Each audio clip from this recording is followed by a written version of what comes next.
بسم اللہ الرحمن الرحیم۔ السلام علیکم ناظرین۔ مکہ معظمہ میں ایک کافر ولید نامی رہتا تھا۔ اس کا ایک سونے کا بت تھا جسے وہ پوجا کرتا تھا۔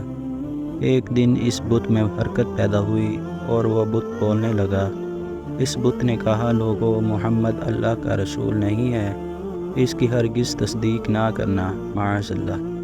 ولید بڑا خوش ہوا اور باہر نکل کر اپنے دوستوں سے کہا، مبارک ہو، آج میرا معبود بولا ہے اور صاف صاف اس نے کہا ہے کہ محمد اللہ کا رسول نہیں ہے۔ یہ سن کر لوگ اس کے گھر آئے تو دیکھا کہ واقعی اس کا بت یہ جملے دہرا رہا ہے۔ وہ لوگ بھی بہت خوش ہوئے اور دوسرے دن ایک عام اعلان کے ذریعے ولید کے گھر میں ایک بہت بڑا اجتماع منعقد کیا گیا۔ اس دن بھی وہ لوگ بت کے منہ سے وہی جملہ سنے۔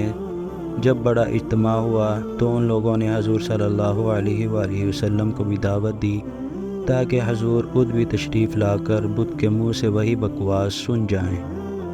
چنانچہ حضور صلی اللہ علیہ وآلہ وسلم بھی تشریف لے آئے۔ جب حضور تشریف لائے تو بت بول اٹھا، اے مکہ والو، خوب جان لو کہ محمد اللہ کے سچے رسول ہیں۔ ان کا ہر ارشاد سچا ہے اور ان کا دین برحق ہے۔ تم اور تمہارے بت جھوٹے، گمراہ اور گمراہ کرنے والے ہیں۔ اگر تم اس سچے رسول پر ایمان نہ لاؤ گے تو جہنم میں جاؤ گے۔ بس عقل مندی اسی میں ہے کہ اس سچے رسول کی غلامی اختیار کر لو۔ بت کا یہ بات سن کر ولید بڑا گھبرایا اور اپنے معبود کو پکڑ کر زمین پر دے مارا اور اس کے ٹکڑے ٹکڑے کر دیے۔ حضور صلی اللہ علیہ وآلہ وسلم فاتحانہ طور پر واپس ہوئے تو راستے میں ایک گھوڑے کا سوار جو سبز پوش تھا حضور صلی اللہ علیہ وآلہ وسلم سے ملا۔ اس کے ہاتھ میں تلوار تھی جس سے خون بہہ رہا تھا۔ حضور نے فرمایا، تم کون ہو؟ وہ بولا، حضور، میں جن ہوں اور آپ کا غلام اور مسلمان ہوں۔ جبل طور پر رہتا ہوں، میرا نام مہین ہے۔ میں کچھ دنوں کے لیے کہیں باہر گیا ہوا تھا۔